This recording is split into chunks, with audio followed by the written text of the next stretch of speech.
Samantala, Teofimo Lopez tinanggihan ng rematch kay Rolly Romero. Walang dahilan para maglaban ulit matapos ang kanilang controversial na 12-round clash kung saan naagaw ni Teofimo Lopez ang WBA welterweight title via majority decision 115 to 113, 116 to 112, 114 even. Mabilis na pinalagan ng bagong kampiyon ang panawagan para sa isang ikalawang laban kahit iginigit ni Rolando Rolly Romero na nanakaw sa kanyang panalo at may utang sa kanya na rematch. Malinaw at direktang pinto ang isinarado ni Lopez. Sabi ni Lopez, walang sapat na ipinakita si Romero. Tahas ang ipinayag ni Lopez na walang anumang dahilan upang muling harapin si Romero sa loob ng ring. Ayon sa kanya, kulang sa aksyon si Romero. Hindi sapat ang pinakitang performance ni Romero para magkaroon pa ng panibagong pagkakataon. Bagamat natamaan siya noong round 5 na muntik niyang kinatumba, binigyang din ni Lopez na ginising lamang siya ng patamang yon. Naging mas dominante siya sa mga huling round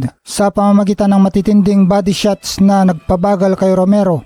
Mga hirit ni Romero na binaliwala ni Lopez. Pinagpilitan ni Romero sa kanyang post-fight press conference na siya ang nararapat na nanalo dahil sa mas maraming clean punches at pinsalang natamo ng muka ni Lopez. Iginit pa ni Romero ang linyang "I'm owed a rematch". Gayunpaman, pinalabas lamang ito ni Lopez na dahilan ng isang talunang boksingero at sinabing malinaw sa mga skor ng hurado kung sino ang tunay na nagdomina sa kabuuan ng laban. Mas malalaking target sa welterweight division. Sa halip na mag-aksaya ng panahon sa isang rematch, mas interesado ang bagong 3-division world champion na tumingin ng pasulong at sumabak sa mas malalaking unification championship fights sa welterweight division. Ilan sa mga pangalang agad na inilagay ni Lopez sa kanyang radar para sa kanyang susunod na mega fight ay sina Ryan Garcia, Liam Paro, Devin Haney. Para kay Lopez, tapos na ang kabanata nila ni Romero at oras na para sa mas malalaking laban.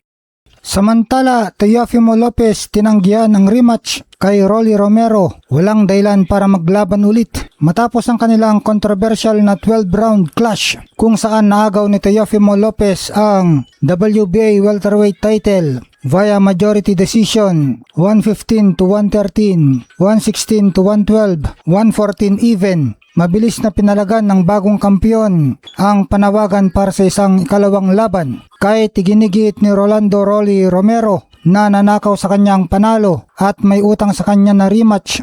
Malinaw at direktang pinto ang isinarado ni Lopez. Sabi ni Lopez, walang sapat na ipinakita si Romero. Tahas ang ipinayag ni Lopez na walang anumang dahilan upang muling harapin si Romero sa loob ng ring. Ayon sa kanya, kulang sa aksyon si Romero. Hindi sapat ang pinakitang performance ni Romero para magkaroon pa ng panibagong pagkakataon. Bagamat natamaan siya noong round 5 na muntik niyang kinatumba, binigyang din ni Lopez na ginising lamang siya ng patamang yon. Naging mas dominante siya sa mga huling round sa pamamagitan ng matitinding body shots na nagpabagal kay Romero.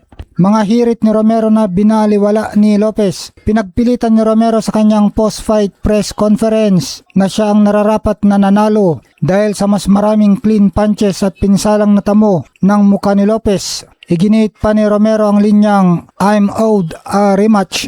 Gayunpaman, pinalabas lamang ito ni Lopez na dahilan ng isang talunang boksingero at sinabing malinaw sa mga skor ng hurado kung sino ang tunay na nagdomina sa kabuuan ng laban. Mas malalaking target sa welterweight division. Sa halip na mag-aksaya ng panahon sa isang rematch, mas interesado ang bagong 3-division world champion na tumingin ng pasulong at sumabak sa mas malalaking unification championship fights sa welterweight division. Ilan sa mga pangalang agad na inilagay ni Lopez sa kanyang radar para sa kanyang susunod na mega fight ay sina Ryan Garcia, Liam Paro, Devin Haney. Para kay Lopez, tapos na ang kabanata nila ni Romero at oras na para sa mas malalaking laban.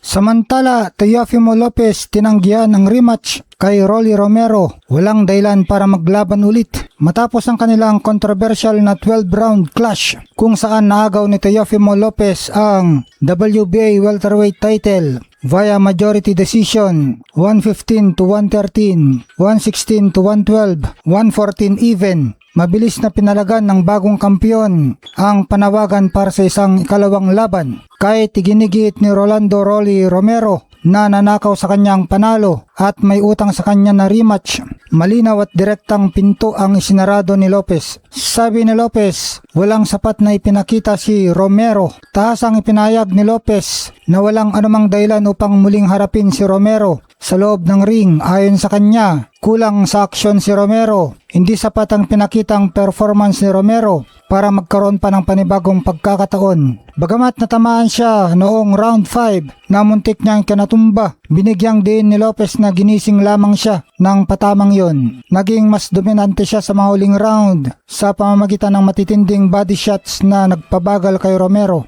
Mga hirit ni Romero na binaliwala ni Lopez. Pinagpilitan ni Romero sa kanyang post-fight press conference na siya ang nararapat na nanalo dahil sa mas maraming clean punches at pinsalang natamo ng muka ni Lopez. Iginit pa ni Romero ang linyang "I'm owed a rematch". Gayunpaman, pinalabas lamang ito ni Lopez na dahilan ng isang talunang boksingero at sinabing malinaw sa mga skor ng hurado kung sino ang tunay na nagdomina sa kabuuan ng laban. Mas malalaking target sa welterweight division. Sa halip na mag-aksaya ng panahon sa isang rematch, mas interesado ang bagong 3-division world champion na tumingin ng pasulong at sumabak sa mas malalaking unification championship fights sa welterweight division. Ilan sa mga pangalang agad na inilagay ni Lopez sa kanyang radar para sa kanyang susunod na mega fight ay sina Ryan Garcia, Liam Paro, Devin Haney. Para kay Lopez, tapos na ang kabanata nila ni Romero at oras na para sa mas malalaking laban.